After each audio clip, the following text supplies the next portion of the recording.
والعصر إن الإنسان لفي خسر إلا الذين آمنوا وعملوا الصالحات وتواصوا بالحق وتواصوا بالصبر وغفر لنا الصلوات. اللهم صل على محمد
اللہ تعالیٰ اس پاکیزہ ذکر کے صدقے ان کو پورا فرمائے. قرآن کریم میں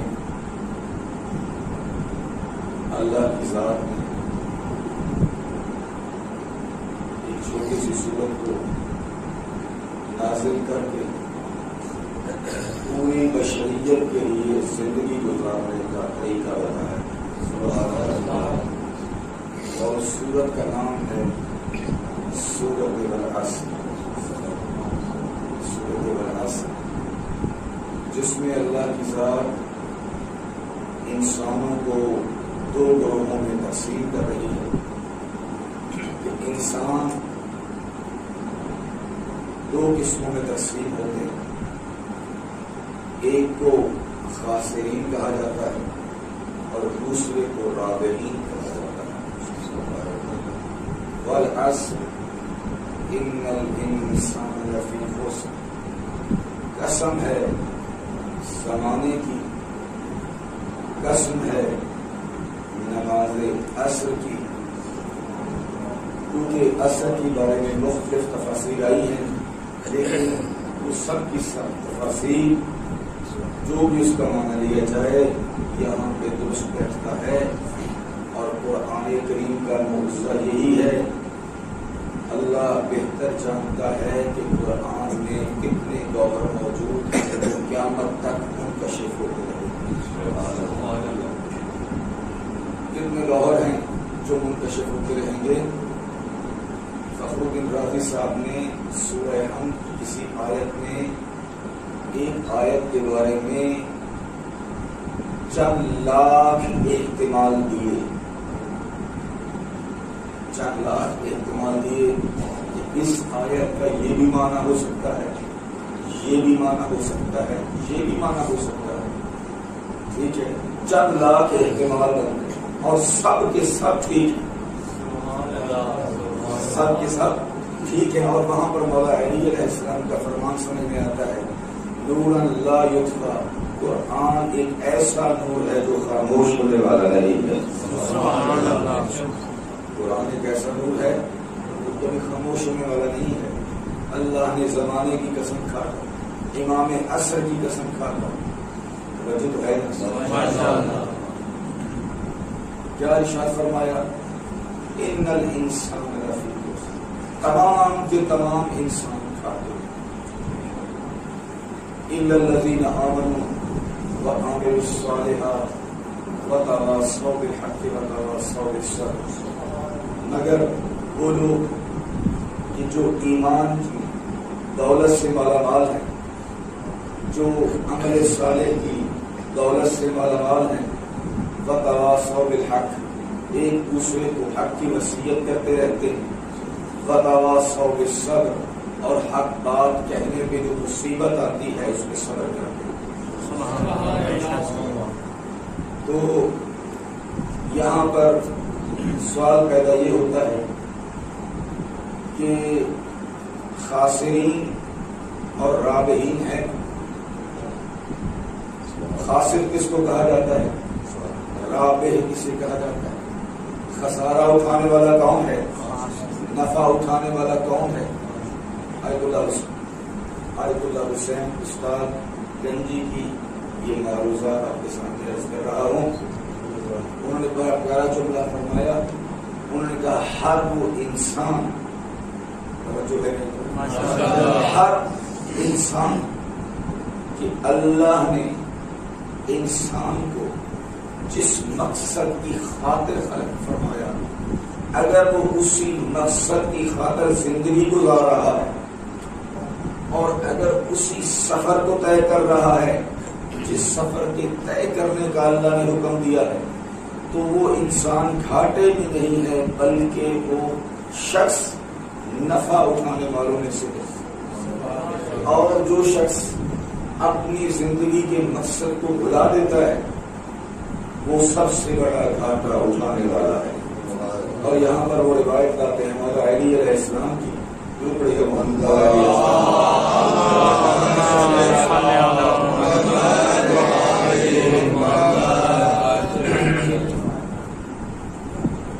مولا علی علیہ السلام ارشاد فرماتے ہیں ساء من کان لہ مقصد غیر اللہ، ضائع ہو گیا وہ شخص جس کا مقصد اللہ کے علاوہ کچھ اور. پھر دوبارہ عرض کرتا ہوں ترجمہ مولا علی علیہ السلام کے فرمان کا. آپ نے فرمایا ضاع من کان لہ مقصد غیر اللہ، ضائع ہو گیا وہ شخص، ہلاک ہو گیا وہ شخص، اس کو زندگی کا کوئی فائدہ نہیں ہوا، اس کی زندگی بیکار گزری ہے. من کان لہ مقصد غیر اللہ، جس کا مقصد اللہ کے علاوہ کوئی اور چیز تھی. توجہ ہے میری طرف؟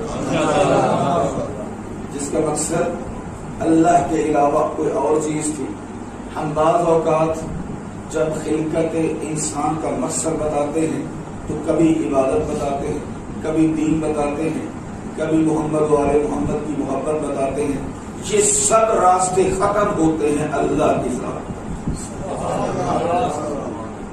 یہ سب سبیل ہیں اور صراط مستقیم فقط اللہ کی ذات ہے. سمجھ میں آ رہی ہے میری بات؟ کہ اگر انسان اس تک پہنچ جائے یعنی اس کی رضا تک پہنچ جائے، اس کی خوشنودی تک پہنچ جائے، تو انسان کی زندگی کا مقصد پورا ہو جاتا ہے. جب اس کی رضا تک پہنچے گا پھر وہ بندے کی رضا حاصل کرے گا، پھر وہ بندے کی رضا حاصل کرے گا اور اتنا عطا کرے گا وَلَسَوْفَ يُعْطِيكَ رَبُّكَ فَتَرْضَىٰ. اے میرا حبیب، اللہ تجھے اتنا عطا کرے گا کہ تو راضی ہو جائے. وَلَسَوْفَ يُعْطِيكَ رَبُّكَ فَتَرْضَىٰ. تمام انسانوں میں سے سب سے زیادہ جس ہستی نے اس کی رضا کو چاہا وہ پیغمبر دو عالم سے بڑھ کر نہیں ہے، جس نے ہر وقت اس کی رضا کو چاہا، ہر لمحے اس کی رضا کو چاہا، بلکہ ان کے شاگرد بھی مرتضی ہوتے ہوئے محمد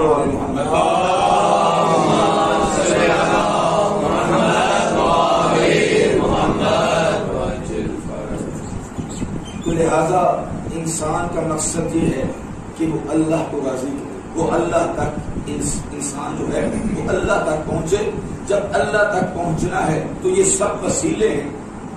سب کیا ہے؟ کبھی دین وسیلہ بنتا ہوا نظر آتا ہے، کبھی محمد والے محمد کی محبت وسیلہ بنتی ہوئی نظر آتی ہے، کبھی عزاداری وسیلہ بنتی ہوئی نظر آتی ہے، کبھی نماز وسیلہ بنتی ہوئی نظر آتی ہے. یہ سب فری راستے ہیں. صراط مستقیم آپ کے سامنے ہے جو مولا علی علیہ السلام نے فرمایا ہے. اور عرض کیا ہے آپ کے سامنے. پھر آپ یہ کہیں گے مولا علی علیہ السلام کے فرمان نے تو بہت سختی کر دی. ذا من کان لہ مقصد غیر اللہ. ہمارے دل میں پتہ نہیں کتنے مقاصد ہوتے ہیں. توجہ ہے میری طرف؟ ہم نے بیوی بچوں کو بھی دیکھنا ہے، ہم نے اہل و عیال کو بھی دیکھنا ہے، ماں باپ کو بھی دیکھنا ہے، علم کو بھی دیکھنا ہے، فضیلت کو بھی دیکھنا ہے. کتنے ایسے کام ہیں کہ جن کو دنیا داری کہا جاتا ہے. انسان کہ دل میں اللہ نے حرص بھی رکھی ہے، تما بھی رکھی ہے، اگر اس کا فائدہ ہی نہیں تھا تو پھر رکھا کیوں؟ اگر خواہشات نفسانی کا انسان کو فائدہ ہی نہیں تھا. ایک نقطے کی طرف توجہ آپ کی دلانا چاہتا ہوں، کیونکہ پچھلے دن میرے منہ سے کچھ ایسے الفاظ نکلے ہیں کہ جس کا مقصد کسی اور طرف جا سکتا ہے، تو بہتر ہے یہاں پر ایک جملہ وضاحت کے طور پر عرض کر دوں. انسان لا محالہ اس کے دل میں خواہشات نفسانی ہیں کہ وہ مال کی طرف بھی جاتا ہے، اولاد کی طرف بھی جاتا ہے، ٹھیک ہے، جو دنیا کی زینت ہے وہ اس کی طرف جاتا ہے. المال والبنون زینت الحیات، کہ دنیا، مال اور اولاد دنیا کی زینت ہے. ایسا ہے یا نہیں ہے؟ دونوں دنیا کی زینت ہے. اسی طرح انسان ازدواج کا بھی شوق رکھتا ہے، یہ بھی خواہش اس میں موجود ہے، کھانے پینے کی بھی خواہش رکھتا ہے. تو میرے مولا تو حکیم ہے، مقصد تو خود ہے کہ ان خواہشات کو رکھا کیوں؟ توجہ ہے میری طرف؟ پھر ان خواہشات کو رکھا کیوں؟ خواہشات کو اللہ نے امتحان کے لیے رکھا. اس کے لیے رکھا ہے، امتحان کے لیے رکھا ہے. جو ہمارے ہاتھ میں موجود ہے، اگر یہی خواہشات اس کے لیے ہوں تو عبادت بن جاتی ہیں. اگر یہی خواہشات اس کے لیے ہوں تو عبادت بن جاتی ہیں. لیکن اگر فقط اپنے وجود اور حیوانی نفس کے لیے ہو اور فقط یہ مال مقصد ہو، اولاد مقصد ہو، بیوی بچے مقصد ہوں، تو اس وقت انسان رابحین میں سے نہیں ہے بلکہ خاسرین میں سے، گھاٹا اٹھانے والوں میں سے ہے. کیونکہ مال خود مقصد نہیں ہے، مال تک پہنچنا خود مقصد نہیں ہے، اولاد حاصل کرنا مقصد نہیں ہے، بلکہ مقصد یہ ہے کہ اس مال کے ذریعے سے میں اللہ کی رضا کو حاصل کروں.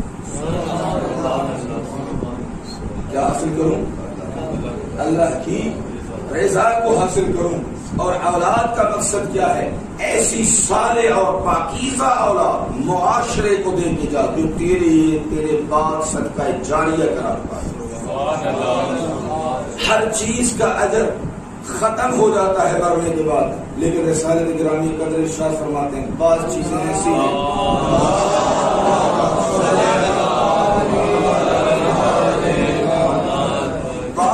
ایسے ہیں جن کا اجر بعد میں بھی باقی رہتا ہے. شیعہ سنی میں روایت موجود ہے، فرمایا ولد صالح یدعو لہ، باپ میں نیک بچہ اگر رہ گیا اور تیرے لیے دعا کرے تو وہ بھی تیرے لیے ثواب قرار پائے گا.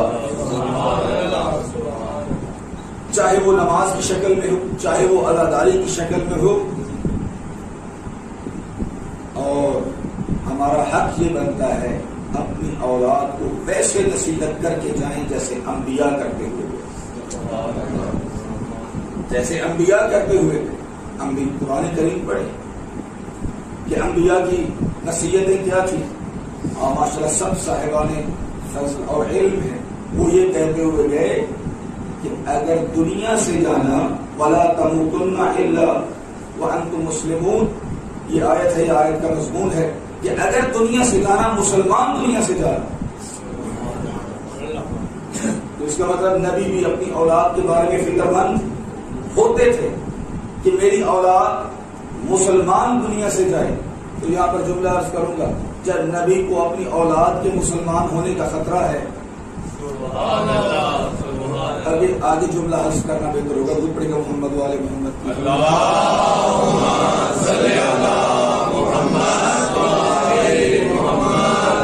تو کچھ رابحین ہیں اور کچھ خاسرین ہیں، کچھ نفع اٹھانے والے ہیں، کچھ گھاٹا اٹھانے والے ہیں. اللہ نے قرآن کریم میں گھاٹا اٹھانے والوں کی بہت ساری تفصیلات بتائی ہیں. 2 آیتیں، ایک سورہ عصر اور ایک اور آیت آپ کے سامنے عرض کرتا ہوں. اللہ کی ذات بتاتی کون ہے گھاٹا اٹھانے والے. من الناس من یعبد اللہ علی حرف، بعض وہ لوگ ہیں جو ایک حرف کے اوپر اللہ کی عبادت کرتے ہیں. بعض لوگ وہ ہیں جو اللہ کی عبادت ایک حرف کے اوپر کرتے ہیں. اور یہ وہی آیت ہے کہ جب نماز ظہر کا وقت ہوا تھا اور اس وقت شمر نے مولا حسین کی نماز کی گستاخی کی.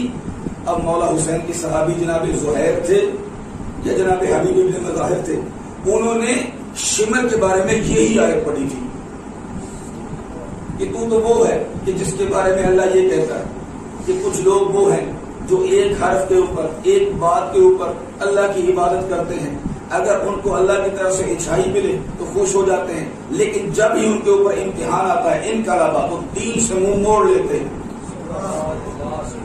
دین سے منہ موڑ لیتے ہیں۔ خاسرت دنیا والآخرہ، یہ دنیا میں بھی خسارے میں ہے، آخرت میں بھی خسارے میں ہے، کیونکہ شمر وہ تھا جو پہلے امام حسن مجتبی کے ساتھ رہا۔ شمر کون تھا جو پہلے کس کے ساتھ رہا؟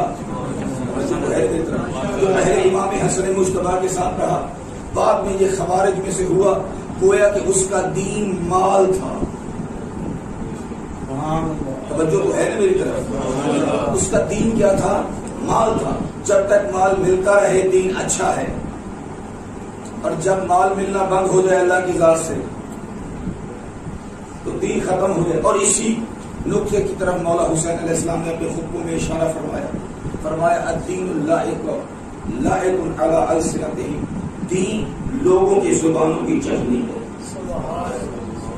مولا نے اس دور کے لوگوں کی وضاحت فرمائی ہے۔ اس دور کے لوگوں کی سب سے بڑی مشکل یہ تھی کہ جب تک فائدہ ہوا ہے اس وقت دین کے ساتھ ہے، اور جیسے ہی مولا حسین کے اوپر وقت آیا تو ساری دنیا بدل گئی۔ ایسا نہیں ہونا چاہیے۔ اگر انسان خوشی کی حالت میں ہو تب امیر المومنین کو نہ چھوڑے،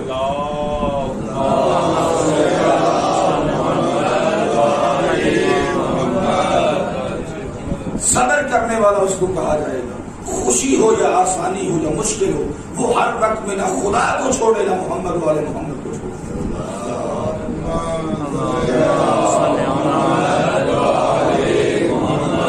اور دوسری آیت میں اللہ نے بتایا کہ کس طرح سے خسارے سے بچ سکتے ہیں۔ فرمایا اگر ایمان کی دولت ہے تو پھر بھی انسان گھاٹا نہیں اٹھائے۔ اگر ایمان کی دولت ہے تو انسان گھاٹے میں نہیں ہے۔ اسٹوڈنٹ دوستوں کے لیے عرض کر رہا ہوں، مولانا علی نقی کا جملہ، اگر کوئی کہے کہ ہمارے لیے ایمان ہی کافی ہے، علی کرنا ہی کافی ہے، تو قرآن کریم اس کو قبول نہیں کرتا۔ اگر شاگرد ایک سبجیکٹ میں پاس ہو جائے تو پوری کلاس میں پاس ہو جاتا ہے؟ نہیں، اس کو پورے سبجیکٹ پاس کرنے پڑیں گے۔ اللہ نے اس کلاس کے چند ایک سبجیکٹ رکھے ہیں، فقط کیا کہتے ہیں کہ کیمسٹری میں پاس ہونا کافی نہیں ہے، بلکہ باقی مضامین میں بھی اس کو پاس ہونا چاہیے۔ پہلا سبجیکٹ جو ہے وہ ایمان ہے، اور ایمان کی دولت ہے جو انسان کو خسارے سے باہر لے کر آتی ہے۔ سبحان اللہ۔ وَعَمِلُوا الصَّالِحَاتِ، اور اس کے بعد وہ عمل ہے کہ جو اس لائق ہے اس کو انجام دیا جائے۔ عمل صالح کا معنی ائمہ خدا علیہ السلام کے فرامین کے مطابق جس کو انسانی عقل کہے یہ کہہ کرنے کے قابل ہے۔ عمل صالح کا معنی یہ ہے، امام جعفر صادق علیہ السلام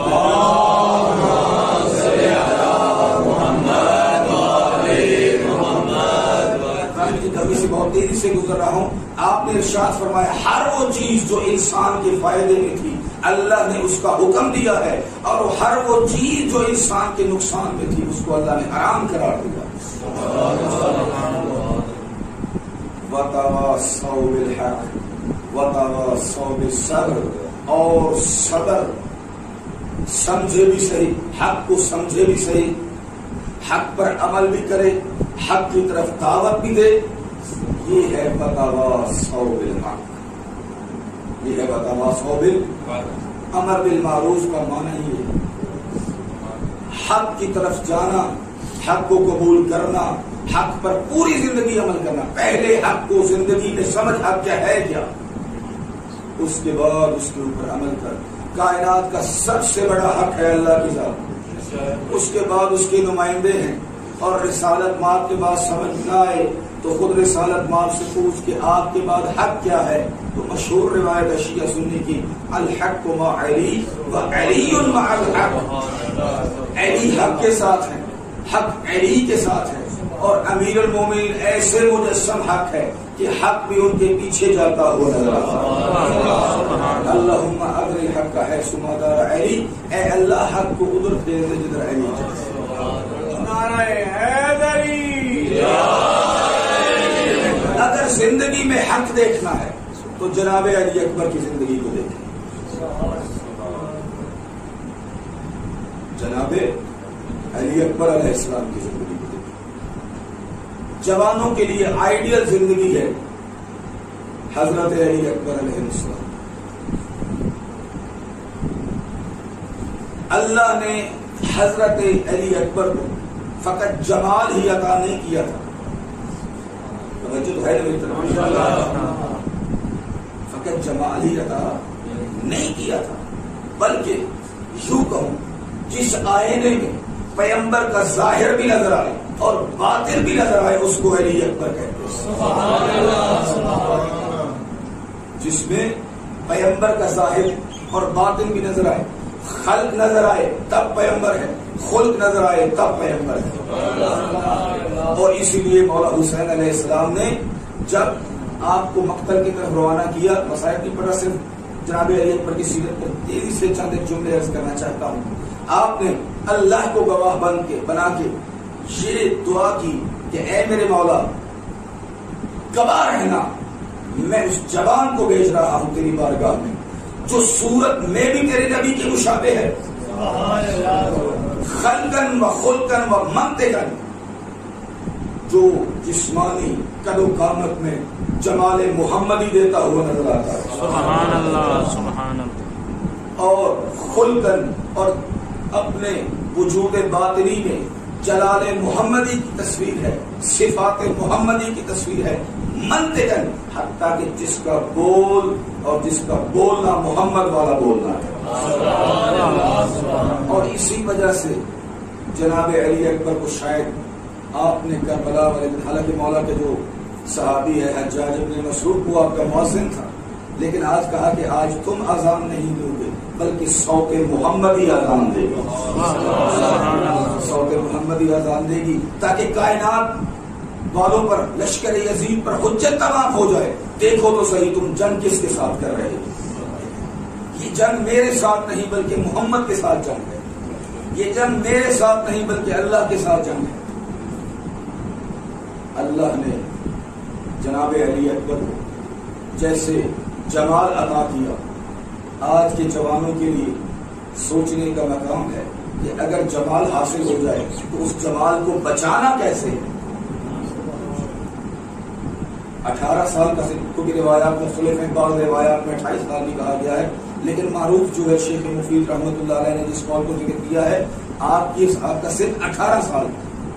اور یہاں پہ ایک اور نقطہ عرض کرتا جاؤں اپنے اجر کے لیے اور مرحومین اور آپ کی ثواب کے لیے عرض کر رہا ہوں نقطہ. گلدستہ پنجتن ہے علی اکبر. گلدستہ پنجتن ہے علی اکبر. نام علی جیسا، سن فاطمہ جیسا، جمال پیغمبر جیسا، اخلاق حسن جیسا، شجاعت حسین جیسا. جب تمام صفات پنجتن اکٹھی ہوتی ہیں تو علی اکبر بنتے ہیں. لیکن اتنی کڑیل جمع لیکن اپنے دامن کو محفوظ رکھا. اور کل ہی ایک روایت بندہ حقیر کی نظر سے گزری ہے، بڑا حیران ہوا. امام رضا علیہ السلام کی روایت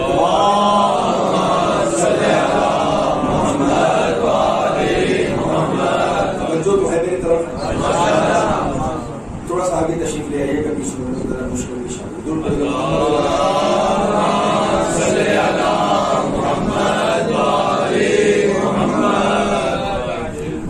نعرہ تکبیر، اللہ اکبر، نعرہ رسالت، یا رسول اللہ، نعرہ حیدری، یا بلند صلوات، اللہم صلی علی محمد وآلہ محمد. اصول کافی کی روایت یہ دیکھنا چاہتا تھا جہاں پر امام رضا ارشاد فرماتے ہیں کہ جناب علی اکبر نے ایک کنیز سے شادی کی تھی. کس سے شادی کی تھی؟ یہ ہے عظمت جناب علی اکبر، جس جلال اور جمال کے مالک تھے، کسی آزاد خاتون سے شادی کر. لیکن اگر کہا جائے جناب علی اکبر کی کیا مقام ہے کہ آپ نے تقوی کو مد نظر رکھا ہے، ظاہری جمال کو مد نظر نہیں رکھا. زکات الجمال العفاف، آپ کے معصوم کا فرمان ہے، خوبصورتی کی زکات یہ ہے کہ انسان اپنے دامن کو آلودہ ہونے سے بچائے. اور کیا منزلت ہے جناب علی اکبر علیہ السلام کی کہ مولا حسین کے نزدیک آپ کا مقام کیا تھا؟ جب آپ جانے لگے ہیں مقتل کے لیے تو مولا حسین نے آیت بھی پڑھی، توجہ ہے میری طرف، ان اللہ اصطفیٰ آدم و نوحا وآل ابراہیم ذریۃ بعضھا من بعض، اللہ نے منتخب کیا ہے آدم کو، چنا ہے آدم کو، نوح کو، آل ابراہیم کو اور بعض ذریتوں کو. توجہ ہے میری طرف، یہ اپنے جملے عرض نہیں کر رہا، بعض بزرگ فقہا کے جملے عرض کر رہا ہوں آپ کے سامنے. یہاں سے ہمارے فقہا استنباط کرتے ہیں اس آیت کا جناب علی اکبر کے روانہ ہوتے ہوئے پڑھنا مولا حسین کا یہ بتاتا ہے کہ علی اکبر ایسی عظیم صفات کے مالک ہیں کہ جن کو صفات انبیاء کہا جاتا ہے،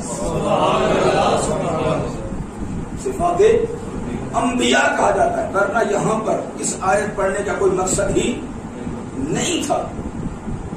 یہ آیت پڑھ کے بتایا ہے مولا حسین علیہ السلام نے کہ علی اکبر کوئی عام شخصیت نہیں ہے بلکہ آدم کی صفات کے مالک ہیں، نوح کی صفات کے مالک ہیں، ابراہیمی صفات کے مالک ہیں، اور تھا بھی ایسے ہی. توجہ کرے، پچھلے دن میں ایک جملہ عرض کر رہا تھا، جب تک ہم اس زمانے کی حالت کو نہیں جانیں گے ہمیں پتہ ہی نہیں چلے گا کہ ان شہیدوں کی عظمت کیا ہے. وقت کا فرعون تھا یزید، وقت کا فرعون تھا یزید، اور واقعہ ایسے ہے، حتیٰ کہ اہل سنت کے بعض علماء نے بھی یہ بات لکھی ہے موجود صاحب، بلکہ وہ تو کہتے ہیں یہ فرعون سے بھی بدتر تھا، فرعون سے بھی بدتر تھا یزید. اب ایمان سے بتائیے، کیونکہ اس وقت جب یزید کی حکومت تھی کتنی بڑی اسلامی مملکت تھی، کتنی بڑی. آج کے جتنے اسلامی ممالک بنے تقریباً اتنی بڑی مملکت تھی یزید کے ہاتھ میں. ٹھیک ہے، اب پوری یزیدی فوج آئی، 30,000 کا کم از کم کہا گیا ہے لشکر امام مظلوم کے مقابل میں آیا ہے. وہاں پر کھڑے ہو کے جناب علی اکبر یہ رجز پڑھتے ہوئے نظر آتے ہیں، انا علی ابن الحسین، میں حسین کا بیٹا علی، میں حسین کا بیٹا علی ہوں. نحن باللہ اولا بالبیت، اللہ اولا بالنبی، اللہ کی قسم ہم ہیں پیغمبر کے سب سے زیادہ قریبی، ہم سے بڑا کوئی قریبی نہیں ہے. اور یہ فرماتے ہوئے نظر، ایسا نہیں ہو سکتا کہ حرام زادے کا بیٹا حرام زادہ ہمارے اندر حکم لگائے. سوچیں ان جملوں کو. لشکر یزید کے سامنے ہزاروں کا لشکر موجود ہے اور وہاں پر کھڑے ہو کر اس حقیقت کا اظہار کرنا، دیکھو تو صحیح تم کس کی اطاعت میں ہو، دیکھو تو صحیح. یہ ہے شجاعت حیدری جو جناب علی اکبر نے آپ کے سامنے پیش کی. اور کہتے ہیں کہ جب جناب علی اکبر میدان جنگ میں آئے تو یزیدی فوج نے یہ کہا، ہمیں پتہ ہے کہ آپ کی یزید کے ساتھ رشتہ داری ہے، کیونکہ آپ کی نانی جو بنتی ہیں وہ ابو سفیان کی بیٹی تھی. کیا تھی؟ ابو سفیان کی بیٹی تھی. تو انہوں نے اسی وجہ سے کہا کہ کسی طرح سے جناب علی اکبر کو مولا حسین سے جدا کیا جائے. اب دیکھیے ہزاروں کا لشکر ہے، پوری دنیا مخالف ہے، اور وہ یہ کہتے نظر آتے ہیں کہ علی اکبر آپ کی رشتہ داری ہے، ہم آپ کو امان دلوا دیتے ہیں. کیا دلوا دیتے ہیں؟ امان دلوا دیتے ہیں. لیکن جناب علی اکبر نے جملہ یہ کہا، رسول اللہ کے بیٹے کے لیے اور ان کے حق کی رعایت اس سے بہتر ہے تمہارے امان نامے سے تمہارا امان نامہ میری ٹھوکر پر ہے. میں کبھی اپنے بابا کو نہیں چھوڑوں گا, میں اپنے دین کو نہیں چھوڑوں گا, کیونکہ اس دور کے مجسم دین تھے حسین علیہ السلام. علی اکبر نے پوری دنیا کو ٹھکرا دیا. کس کی خاطر؟ دین کی خاطر. ورنہ زندگی کس کو پیاری نہیں ہوتی. اور علی اکبر جیسا جواب. اور دوسرا, جناب علی اکبر علیہ السلام نے اپنے اس عمل کے ساتھ وہ بچانا چاہتے تھے بنو امیہ کی وجہ سے, لیکن جناب علی اکبر نے قرآن اور معصومین علیہ السلام کے فرامین سنت نبوی کی ایک اہم ترین چیز اور قیمتی ترین چیز جس کو کہا جاتا ہے اس کو بتانے کی کوشش کی ہے. اے صاحبان ایمان, تمہاری نظر میں سب سے محبوب چیز, قرآن کی آیت پڑھنے کا وقت نہیں بنا عرض کرتا, تمہاری نظروں میں سب سے زیادہ محبوب ترین چیز یا اللہ ہونا چاہیے یا اس کا رسول ہونا چاہیے. نہ باپ ہونا چاہیے, نہ چچا ہونا چاہیے, نہ مال ہونا چاہیے. یہ قرآن کی آیت کا خلاصہ ہے. وقت کی کمی کی وجہ سے میں عرض نہیں کر پا رہا. نہ مال تمہارے نظروں میں محترم ہونا چاہیے, کائنات نہ قبیلہ محترم ہونا چاہیے کہ میرا خاندان یہ ہے, میرا قبیلہ یہ ہے. سب قبیلوں کے اوپر, مال و متاع کے اوپر علی اکبر نے پاؤں رکھ کے کہا ہے ہماری نظروں میں فقط خدا مہم ہے یا اس کا رسول مہم ہے. ہم فقط خدا کو چاہتے ہیں یا مصطفیٰ کو چاہتے ہیں. ہمیں ٹکڑے ٹکڑے ہونا قبول ہے, لیکن ہم حق کو چھوڑنے والے نہیں ہیں. آج کے دور میں ایک مذہب بن چکا ہے, بت بن چکا ہے پارٹی بازی. کیا بن چکا ہے؟ اور یہ باقاعدہ کرائی گئی ہے, یہ بھی ایک سازش ہے. پارٹی بازی. آپ کا پارٹی کون سی پارٹی سے تعلق ہے؟ فلاں پارٹی سے. پارٹی اہم نہیں ہے بلکہ اللہ اہم ہے. دو ہی گروہ قرآن کریم میں آئے, ایک کا نام حزب اللہ ہے اور دوسرے کا نام حزب الشیطان ہے. توجہ ہے میری طرف. دو گروہوں کے نام آئے ہیں قرآن کریم میں, حزب اللہ اور حزب الشیطان. اور رسول خدا نے ارشاد فرمایا تھا اللہ نے امت میں علی کو اپنا نشان بنا کر رکھا ہے, علم بنا کے رکھا ہے. جو اس کے سائے میں آئے گا وہ اللہ کے گروہ میں شامل ہو گیا, وہ اللہ کے گروہ میں شامل ہو گیا. اور جو بھی رسول اور آل رسول کے مقابل میں گروہ ہے وہ اللہ کا گروہ. یہ پارٹی بازی بھی آج کل بت بن چکا ہے کہ ہم نے پارٹی کی حمایت کرنی ہے. پارٹی کی حمایت نہیں کرنی, دین کی حمایت کرنی. جب جا رہے تھے مولا حسین علیہ السلام,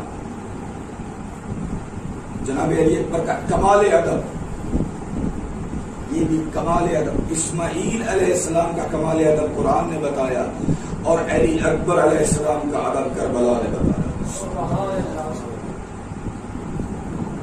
جب جا رہے تھے تو ظاہر یاد جیسے پڑتا ہے کہ قصر بنی مقاتل کے مقام کے اوپر امام حسین علیہ السلام, اور کیونکہ مولا حسین علیہ السلام کا کارواں دن کو آرام کرتا تھا, رات کو سفر کرتا تھا. رات کے آخری پہر میں امام حسین علیہ السلام کا نیند کا غلبہ ہوا. البتہ اس کے بارے میں علماء کی مختلف آراء ہیں جو یہاں پر ذکر کرنے کے قابل نہیں کہ وہ خواب تھا یا کوئی اور چیز تھی. ٹھیک ہے, امام حسین علیہ السلام کو اونگ آئی تو ایک مرتبہ یہ کہتے ہوئے اٹھے, چند مرتبہ آپ نے کہا انا للہ و انا الیہ راجعون, انا للہ و انا الیہ راجعون, انا للہ و انا الیہ راجعون. تو جناب علی اکبر آگے پوچھتے ہیں بات خیر کو ہے, کمال ادب. کہا کہ بیٹا دیکھیں امام حسین نے خواب بھی علی اکبر کو بتایا ہے. پوچھا بھی جناب علی اکبر نے, بتایا بھی جناب علی اکبر. اسرار امامت منتقل ہو رہے تھے علی اکبر کی طرف. کہا کہ بیٹا مجھے ابھی خواب آیا ہے کہ کوئی منادی یہ ندا دے رہا ہے کہ یہ قافلہ جو جا رہا ہے موت کی طرف جا رہا ہے. اور ایک مقتل کے جملے ہیں جو کئی مقاتل کے جملے ہیں. اس وقت جناب علی اکبر نے یہ پوچھا لسنا علی الحق, آیا ہم حق پہ نہیں ہیں؟ نوجوانوں کی بہت اہم چیز ہے. علی اکبر یہ بتا رہے ہیں کہ سب سے اہم ترین چیز جو وہ حق ہے اب لسنا علی الحق، بابا ہم حق پر نہیں ہیں. یعنی کہنا یہ چاہتے تھے کہ بابا ہم سب کی نظر میں سب سے اہم ترین تو چیز حق ہے. تو رسول اللہ کے بیٹے نے کہا ہاں بیٹا ایسے ہی ہے، ہم حق پر ہیں. جب یہ جملہ کہا تو جناب علی اکبر کا وہ جملہ کہ جو تاریخ میں سونے سے بلکہ اس سے بڑھ کر اگر کوئی چیز اس ہوتی تو اس کے ساتھ لکھنے کے قابل ہے. اس وقت جناب علی اکبر نے کہا بابا اگر یہ بات ہے لا مبالی بالموت، پھر ہمیں موت کی کوئی پرواہ نہیں. ایک یہ جملہ ہے اور دوسرا جملہ یہ بھی ہے کہ الحمدللہ کہا. کیا کہا؟ الحمدللہ، اللہ کی حمد ہے اس بات پر اگر ہمیں حق کے اوپر موت آئے، اگر ہمیں حق کے اوپر موت آئے. تو عرض کروں گا اسماعیل علیہ السلام قرآن کریم میں ذبح ہونے کے اوپر، موت کے اوپر اپنے آپ کو صبر کرنے والوں میں شمار کرتے ہیں. علی اکبر اپنے آپ کو شکر کرنے والوں میں شمار کرتے ہیں. شکر کرنے والے میں شمار کرتے ہیں. مولا مظلوم کربلا کی قربانیاں عظیم قربانی. امام جعفر صادق علیہ السلام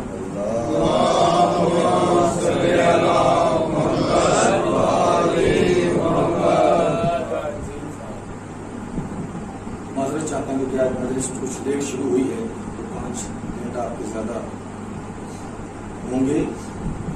امام صادق جیسی ہستی یہ کہتی ہوئی گئی کہ ابی انت و امی، میرے ماں باپ قربان ہوں علی اکبر آپ من مذبوح و مقتول، اس شہید پر کہ جس کا خون اللہ کے حبیب کے پاس گیا،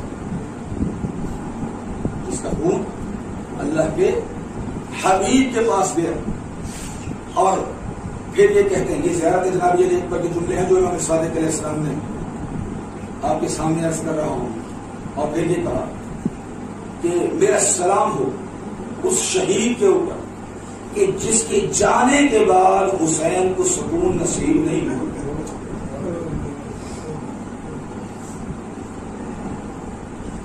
کربلا کے مظلوم کو سکون نصیب نہیں ہوا. روایات میں ملتا ہے مولا حسین علیہ السلام کے زمانے میں ایک عیسائی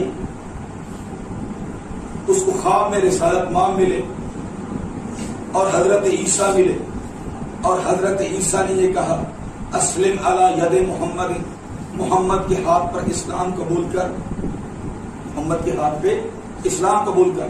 مدینے میں ہی رہتا تھا.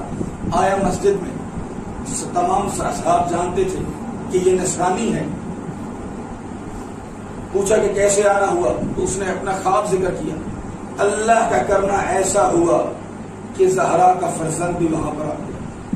اس نے کہا مولا رات مجھے خواب میں عیسیٰ علیہ السلام ملے ہیں اور انہوں نے اسلام کی دعوت دی ہے. میں نے خواب میں رسول کے ہاتھ پر اسلام قبول کیا ہے. اب چاہتا تھا اس کا اظہار اہل بیت کے ہاتھوں پر بھی کروں. جب اس نے یہ جملہ کہا تو مولا حسین نے کہا علی اکبر کو بلاؤ. علی اکبر کو بلایا گیا. جیسے ہی جناب علی اکبر کو دیکھا تو روتا روتا غش کھا کے گر گیا. روتا روتا غش کھا کے گر گیا. جب اس کو ہوش دلایا گیا پوچھا تم کیوں بے ہوش ہو گئے؟ کہا یہی تو ہے جس کو میں نے خواب میں دیکھا. اور امام حسین علیہ السلام نے اس سے ایک سوال کیا اجرکم علی اللہ، اللہ آپ کو سکھائے گا میں حسین کے کوئی غم نہ دے. ایک جملہ کا رونے کے لیے جملے ہی ہوتے ہیں. نہ ہم اس مصیبت کو سمجھ سکتے ہیں جو مولا مظلوم کربلا کے دل کے اوپر آئی ہے یا جناب زینب کبریٰ کے دل کے اوپر آئی ہے. اور علماء یہ جملہ کہتے ہیں کہ مقتل میں علی اکبر نہیں گئے بلکہ خود حسین گئے تھے. یہ آیت اللہ جعفر شوشتری کا لفظ ہے جو عرض کر رہا ہوں کہ یہ مقتل علی اکبر کا نہیں تھا بلکہ یہ حسین کا مقتل تھا. جب عیسائی نے یہ بات کہی تو اس وقت مظلوم کربلا نے کہا اے عیسائی یہ بتا کہ اگر تیرا ایسا کڑیا جوان بیٹا ہو اور اگر اس کے پاؤں میں کانٹا لگ جائے یا اس کو کسی تیغ کا زخم آ جائے، اس باپ کی حالت کیا ہوگی؟ عیسائی رو کے کہتا ہے مولا اس باپ کو مر جانا چاہیے جس کا علی اکبر جیسا بیٹا ہو، مولا اس باپ کو مر جانا چاہیے جس کا علی اکبر جیسا بیٹا ہو اور اس کو کانٹا چبھ جائے یا اس کو تیغ کا معمولی سا زخم ہو تو مولا رو کے کہتے ہیں اے عیسائی یہی میرا جوان علی اکبر ہوگا، یہی تصویر پیغمبر ہوگی، فَقَطَعُوهُ بِسَيُوفِهِمْ عِرْبًا عِرْبًا، جو تلواروں کے ساتھ تصویر پیغمبر ٹکڑے ٹکڑے ہو جائے گی۔ آپ کے ادب پہ قربان جاؤں علی اکبر، وَلَمْ يَبْقَ مِنْهُمْ إِلَّا أَهْلُ بَيْتِهِ، جب اصحاب امام حسین میں سے کوئی نہیں بچا بلکہ ہاشمی جوان تھے۔ علی اکبر جانتے تھے کہ مولا حسین کو اللہ کے ساتھ کتنی محبت ہے، سب سے قیمتی ترین چیز حسین راہ خدا میں دیں گے، سب سے پہلے خود بڑھے، بابا مجھے جنگ کی اجازت دیجیے، بابا مجھے شہادت کی اجازت دیجیے، اور واحد شہید ہیں جناب علی اکبر جن کی اجازت میں حسین نے لیتا اللہ نہیں کیا بلکہ ہاتھ کے ساتھ اشارہ کیا، جاؤ علی اکبر اب قیامت میں ملاقات ہوگی۔ یہ حسین کا کمال ایمان تھا، کہہ تو دیا لیکن دوسری طرف سے پدر بھی تو تھے، باپ بھی تو تھے۔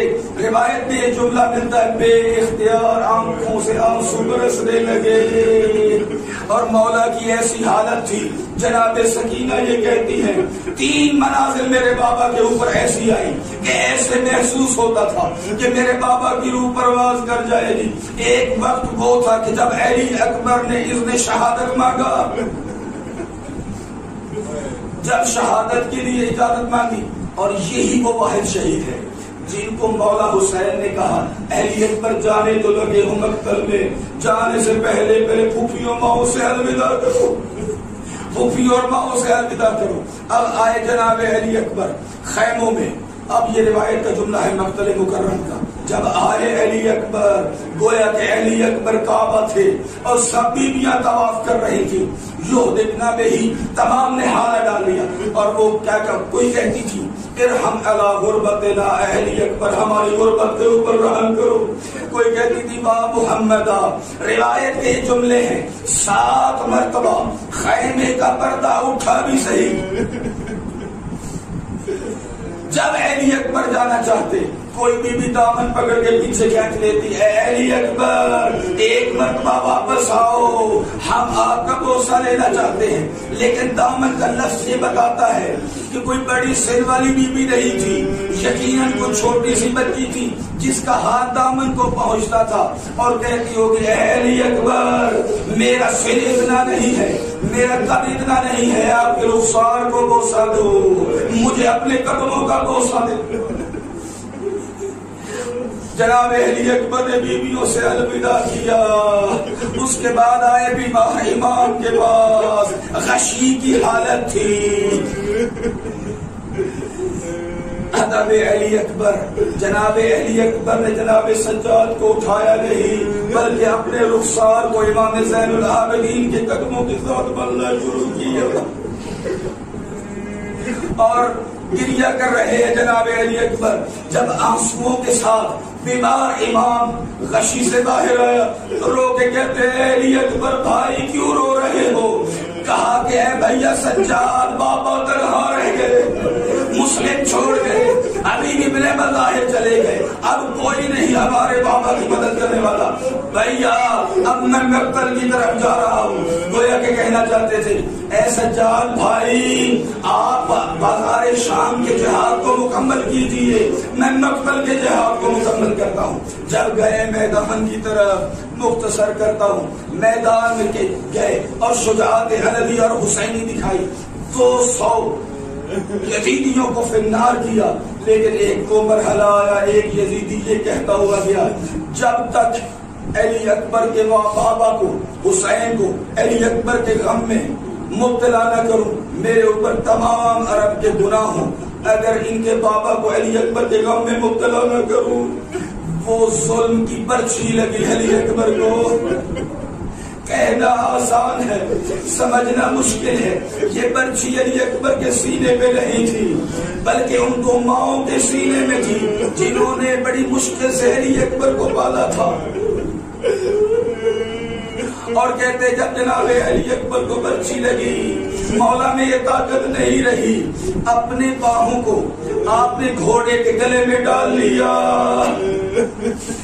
اب خیمے کی طرف جانا چاہتے تھے لیکن جناب علی اکبر کے پاکیزہ خون گھوڑے کی آنکھوں میں چلا گیا. گھوڑے کو پتہ ہی نہیں چلا کہ میں خیموں کی طرف جا رہا ہوں یا دشمنوں میں جا رہا ہوں. جناب علی اکبر میں تو طاقت نہیں تھی, گھوڑا لشکر آدھا میں چلا گیا. تصویر پیمبر ٹکڑے ٹکڑے ہونے لگی. بے کس اور مسافر کی مدد کیجئے بابا, اے بابا جلدی آئیے. اور مولا نے جناب حسین کو بابا کو مدد کے لیے نہیں پکارا, کہا السلام علیکہ یا ابتا, بابا ہمارا آخری سلام ہو, بابا الوداعی سلام ہو. اے بابا آ کے دیکھیے تو صحیح, آپ نے پیاسا بھیجا تھا, نانا حوض کوثر سے جام لیے ہوئے ہیں اور یہ کہہ رہے ہیں حسین سے کہو جلدی آؤ ہم تمہارے منتظر ہیں. کس طرح سے پہنچے حسین, اللہ بہتر جانتا ہے. حسین کے قدموں میں طاقت نہیں تھی, حسین علیہ السلام کے وجود میں طاقت نہیں تھی. کئی مرتبہ گرے بھی صحیح حسین اور کئی مرتبہ اٹھے بھی صحیح حسین. آئے تصویر پیمبر پر اور آ کے اپنے رخسار کو علی اکبر کے رخسار کے اوپر رکھا اور وہ لوہا پڑا. تاریخ قیامت تک گریا کرتی رہے گی. کہا الدنیا بعدک الافا, اے علی اکبر تیرے بعد دنیا خاک ہے. لعنت اللہ علی القوم الظالمین.